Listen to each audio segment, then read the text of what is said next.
Good evening. My name is Mark Traeger, and I'm running for the U.S. Congress. I just love Lincoln Day events. I don't know about you. It gives me the opportunity to meet the heart and soul of the Republican Party. People just like you. People who believe in the Constitution, that want to have low taxes, smaller government, and respect personal liberties. I'm running for Congress because I want to give Washington a second opinion. And when I win in November, I'm going to write a prescription to Steve Kagan, sending him back to Appleton.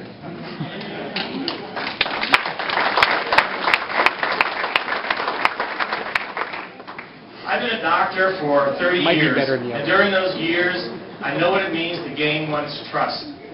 I'm going to take the characteristics that I've learned throughout my career to Washington. I'm going to bring personal character, integrity, and ethics to a place that doesn't know what those three things mean.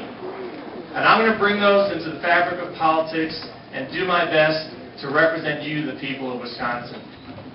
Now, I've managed 3 medical practices over my career, and I know what it means to run a small business.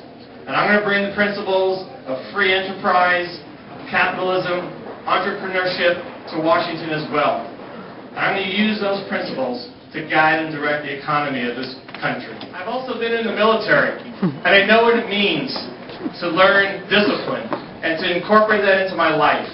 And I plan to bring discipline to Washington, to stand up when you have to say no, and to be strong, and not have to bend to political pressures. I can tell you that Steve Kagan doesn't know anything about the military. The only thing Steve Kagan knows about the military is how to take his marching orders from Nancy Pelosi.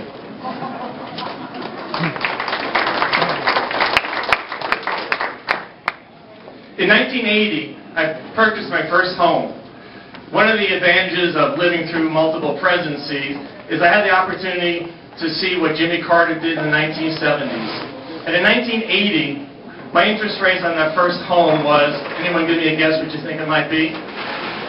All right, 18%. Excellent, very good. It was 19% in 1980. It then peaked at 21.5% the next year in 1981.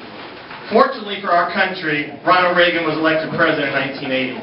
And what he did was he lowered taxes, he cut government spending, and he brought incentives into the marketplace. And what we saw during that decade when I was just beginning my medical practice was a turnaround in the economy. People went back to work. Money started flowing into government, and we came out of a recession. That's what we need to do today. And when I go to Washington, that's what I plan to do. Now finally, I want to say that I'm not a career politician. I'm a physician. But I think in today's climate, that's a good thing. If politicians had all the answers, we wouldn't be in the mess that we're in, and we wouldn't have so many candidates running for office. I intend to bring ideas that separate me from the people in Washington. I'm not beholden to anybody. I have no personal interest in gaining favors, and I surely have no connections to any special interest groups. What I want to do when I go to Washington is represent you, the people of Northeast Wisconsin, so you know you have someone in Washington that you can trust, that you can rely on, and is going to work for you. Thank you all, and God bless you.